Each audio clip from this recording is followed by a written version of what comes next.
Naam, karibu sana mwana michezo katika akaunti yako hii ya YouTube. Naitwa Junior na hii ni Junior Media, michezo, habari pamoja na burudani. Karibu sana mwana michezo, lakini katika taarifa ambazo tuko nazo siku hii ya leo, wote tunafahamu kila ambacho kinaendelea ndani ya klabu ya Wekundu wa Msimbazi. Sintofahamu vuta ni kuvute baina kati ya viongozi club pamoja na mashabiki na mambo mbalimbali ya kisoka yanaendelea ndani ya klabu hiyo.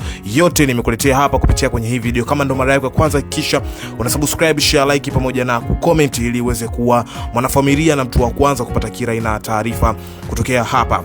Na taarifa kutokea ndani ya klabu ya Wekundu wa Msimbazi ambazo tuko nazo leo kwenye meza yetu ya habari ni kwamba mwenyekiti wa klabu hiyo ya Simba Sports Club, Murtaza Mangungu, amefichua kuwa katika kipindi cha nyuma kulikuwa na watu waliowahi kutengeneza dokumenti na kuzisambaza wakidai kuwa klabu ya Simba Sports Club imeuzwa. Mangungu ametoa kauli hiyo wakati akizungumza kuhusu masuala mbalimbali yaliyohusu klabu hiyo, huku akisisitiza kuwa madai kama hayo yamewahi kujitokeza hapo nyuma. Kauli hiyo imeibua mjadala miongoni mwa mashabiki wa Simba, hasa kutokana na mijadala ya sasa kuhusu uongozi, umiliki na mabadiliko ndani ya klabu. Murtaza Mangungu amesema huko nyuma kuna watu walishawahi kutengeneza document na kusema Simba imeuzwa. Kauli hiyo imetolewa kupitia mazungumzo yaliyorushwa na Crown FM na Crown Sports, huku mjadala kuhusu mustakabali wa Simba ukiendelea kufuatiliwa na wana Simba. Lakini hata hivyo, mwenyekiti huyo Murtaza Mangungu ameibua mjadala baada ya kuhoji kuhusu mtu anayesema kikao ndani ya klabu hiyo akikuwa halali. Akizungumza kwenye kipindi cha redio cha Crown Sports, Mangungu amesema mtu mmoja anasema kikao sio halali, yeye ni Mungu. Kauli hiyo imekuja wakati ambapo suala la uhalali wa vikao na maamuzi ndani ya Simba Sports Club likiwa moja ya mambo yanayojadiliwa kwa kiasi kikubwa. Mangungu ameonekana kupinga mtazamo kwamba mtu mmoja anaweza kuamua na kutangaza kuwa kikao hakikuwa halali, akisisitiza umuhimu wa kuzingatia taratibu na mamlaka zinazotambulika ndani ya klabu. Kauli hiyo imeongeza mjadala kuhusu nani mwenye mamlaka ya kutambua uhalali wa vikao na maamuzi ndani ya klabu ya Wekundu wa Msimbazi, Simba.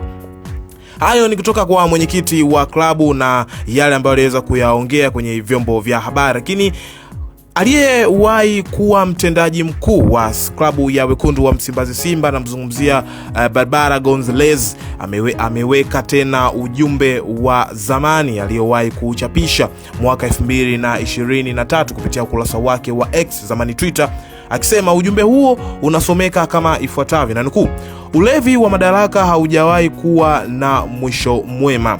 Ujumbe huu umeibua mjadala kutokana na muda ambao umewekwa tena, hasa wakati ambapo Simba inapitia kipindi kigumu, huku mjadala mkubwa kuhusu masuala ya uongozi, vikao na mabadiliko ndani ya klabu hiyo.